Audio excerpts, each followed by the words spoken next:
સૌપ્રથમ આપણે કંડોલપાડા ગામના યુવાનો, વડીલો, બાળકોને ખૂબ ખૂબ અભિનંદન પાઠવું છું કે તમે ખરેખર એક લાઇબ્રેરી જે શિક્ષણ માટે જે એક પ્રયાસ કર્યો છે, તો સૌને અભિનંદન। સંકલ્પ એજ્યુકેશન ટ્રસ્ટ દ્વારા હું કૌશિક કુમાર એમ પટેલ, ગામ વાઘાબારી, તાલુકો વાંસદા, જિલ્લો નવસારી, જે સંકલ્પ એજ્યુકેશન ટ્રસ્ટ દ્વારા અમે સમાજના દરેક સમાજના બાળકોને શિક્ષણ વગર રહી ના જાય એના માટે અમે સતત પ્રયત્નો કરી રહ્યા છીએ, જેથી કરીને અમે 8 જિલ્લાની અંદર કાર્યરત છે। નવસારી, વલસાડ, ભરૂચ, ડાંગ, છોટાઉદેપુર, તાપી, સુરત, બરોબર છે। દરેક બાળકોને મદદરૂપ કરીએ છીએ કે સમાજના દરેક બાળકો પૈસાના વાકે ભણતર વગર રહી ના જાય એ માટે અમે ને બીજી સાથે સાથે અમે એક લાઇબ્રેરીની પણ શરૂઆત કરીએ છીએ કે દરેક ગામની અંદર લાઇબ્રેરી। આજે મિત્રો આજે અમારી આ ચોથી લાઇબ્રેરી છે સાહેબ।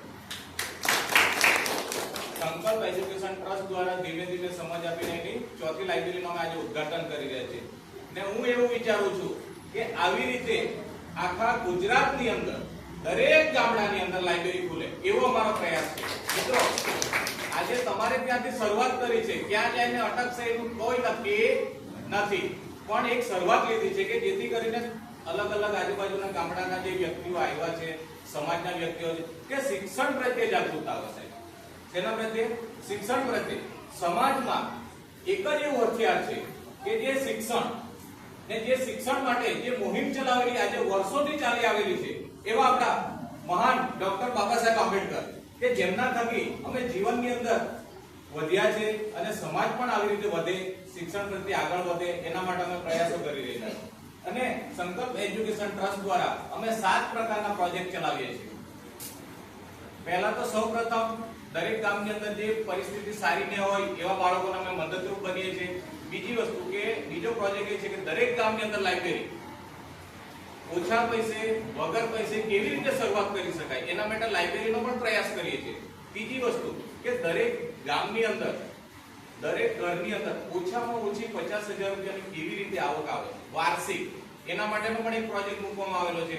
બીજી વસ્તુ કે એની સાથે સાથે પર્યાવરણનું જતન પણ, બરાબર, આ 4 પ્રોજેક્ટો મૂકવા અને 5મો પ્રોજેક્ટ અમે સૌથી નાના બાળકો જે આપણી લાઇબ્રેરીની અંદર આવેલા છે એમના માટે પણ વાંચન, લેખન અને ગણત માટેની પાઠ્યપુસ્તક અમે બનાવવા માટે આપેલી છે કે જેથી કરીને સમાજના આવા બાળકો પણ વાંચન લેખન કરી શકે એમ કરીને 800 શબ્દ અને 220 વાક્યો 15 પાનાની બુક છે।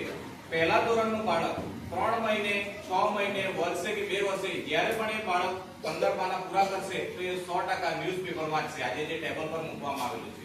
એટલે સંકલ્પ એજ્યુકેશન ટ્રસ્ટ દ્વારા આટલું તો કરીએ છીએ પણ સાથે સાથે એક અમે પુસ્તક બેંકની પણ રચના કરેલી છે, બરાબર, જે 8 જિલ્લાની અંદર અમે દરેક તાલુકાની અંદર શરૂઆત કરવાના છે। પુસ્તક બેંકની વિશે તમને સમજ આપીએ તો એક નાની સમજ છે કે 5 મિનિટની અંદર હું સમજાવીશ કે પુસ્તક બેંક આજે તમારા ગામનો એક વિદ્યાર્થી એન્જિનિયરિંગ ભણીને નીકળે છે, બરાબર છે, હવે એ જ ગામમાં બીજો વિદ્યાર્થી એન્જિનિયરિંગ ભણવા માટે જાય છે। જે વિદ્યાર્થી પહેલા વર્ષની અંદર ભણે તો ઓછામાં ઓછા સાહેબ 10,000 રૂપિયાનો ખર્ચ થાય એના ચોપડા માટે, બરાબર, પણ એ જ અમારા પુસ્તક બેંકની અંદર વિદ્યાર્થી આપશે ને એ જ બીજા બાળકને અમે મદદરૂપ કરીશું। તો મિત્રો એક બાળક પાસેથી પુસ્તકો લઈ અને બીજા વાલીને એ વિદ્યાર્થીને આપણે 10,000 રૂપિયાની બચત કરીએ તો માનો સાહેબ કે 500 બાળકોને આપણે આપીશું પુસ્તકો તો સાહેબ 50 લાખ રૂપિયાની બચત થાય છે, જે શિક્ષણ માટે બહુ જરૂરી છે। ને બીજી 7મો પ્રોજેક્ટ એ છે કે દરેક ગામની અંદર અમે બધા વાલીને પહેલા તો એ સમજાવીએ છીએ કે તમે પહેલા તો પૈસાની બચત કરો, તમે કેટલું કમાવો એ મહત્વનું નથી, તમે 200 રૂપિયા, 500 રૂપિયા, 1000 રૂપિયા કમાવો એ મહત્વનું નહીં, પણ તમે કેટલા પૈસા બચત કરો છો એ મહત્વનું છે। આજે નાની એક ગણતરી બતાવીશ કે આજે ગામની અંદર કોઈ વાલી કે વ્યક્તિ 200 રૂપિયાની મજૂરી થાય છે, બરોબર છે, તો એમાંથી 100 રૂપિયા બચત કરી શકે કે નહીં કરી શકે? એક દિવસ 100 રૂપિયાની બચત કરશે તો ગુણ્યા 30 દિવસ 3000 રૂપિયાની બચત થાય, ગુણ્યા × 12 કરો 36,000 રૂપિયાની બચત થાય। એટલે અમે સમાજના દરેક વ્યક્તિઓને એમ કહ્યું કે તમે પહેલા પૈસાની બચત કરતા શીખો। કોઈ વ્યક્તિ આજે 500 રૂપિયા કમાય છે તો 250 રૂપિયા બચાવો, 250 રૂપિયા વાપરો, કોઈ 1000 રૂપિયા કમાય છે તો 500 વાપરો, 500 બચાવો। એટલે સમાજની અંદર તમે પૈસા બચાવશો તો તમને જે પૈસા ઉપયોગી છે ને આગળ જીવન જીવવા માટે પૈસા તો જરૂરી છે જ. એટલે સમાજને આપણે એ પણ શીખવવું પડશે કે તમે પૈસા બચાવો, ક્યાં વાપરો છો એનું મહત્વ નથી, પણ તમે તમારા બાળકના ભવિષ્ય માટે તમે સક્ષમ બનાવો. ને આજે હવે લાઇબ્રેરી વિશે ચર્ચા કરીએ તો દરેક ગામના બાળકો ભણે, આગળ વધે, અને આજે જે કંઈ પણ અમે મુહિમ ચલાવીએ છીએ કે દરેક ગામની અંદર લાઇબ્રેરી ખુલે. આ કંડોલપાડા ગામના લાઇબ્રેરી વિશે સાંભળીને આજે રામભાઈ કરીને આવેલા છે કે જે ઉંમર કોઈ ગામમાં પણ લાઇબ્રેરીની શરૂઆત કરવા માટે સ્પેશિયલ ફોન દ્વારા અમને પ્રપોઝલ મૂકવામાં આવ્યું કે સાહેબ અમારા ગામમાં પણ લાઇબ્રેરી, એટલે દરેક ગામડાની અંદર લાઇબ્રેરી ખુલે એવો પ્રયાસ છે. સમાજની અંદર 1 થી 12 ધોરણના ચોપડાઓ તમે લાવો, વિદ્યાર્થીઓ વાંચે, બરોબર છે.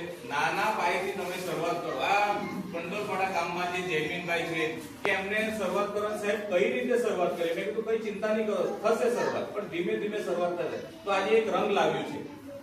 આજે જે ગામના દરેક ગામના યુવાનો બાળકો ભણશે અને એની અંદરથી જ્ઞાન નીકળશે. આજે ડોક્ટર, એન્જિનિયર કે બનશે, તે કોનું નામ રોશન? આપણું ગામનું, સમાજનું નામ રોશન કરશે. અને જે કંઈ પણ આજે સમાજની અંદર શિક્ષણ વિશે જે વિચારે છે એવા ગામના વડીલો, ગામના યુવાનો, ડોક્ટર સાહેબ, સુનિલભાઈ, કે સૌને હું ખૂબ ખૂબ આભાર વ્યક્ત કરું છું. અને એ સંકલ્પ એજ્યુકેશનનો એક ધારો સમજીને તમે જે અપનાવ્યું છે એ ધારો અમે સદંતર વહેતો રાખીશું. ને દરેક ગામની અંદર આવી લાઇબ્રેરીઓની શરૂઆત થાય અને બાળકો ભણે, એ જ અમારો સૌથી પહેલો હેતુ છે.